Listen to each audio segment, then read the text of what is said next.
We have a Goodman heat pump at a abandoned house in my neighborhood. It's got a bunch of debris on it. Hasn't ran in ages. There's a Copeland recip compressor down there.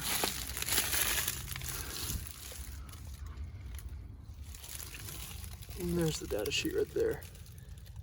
It is from 1999. It is a 3.5 ton straight cool. Surprised this is a straight cool. This thing is filthy. Look at how grotty it is back here. Anyways, thought that'd be a cool unit to show.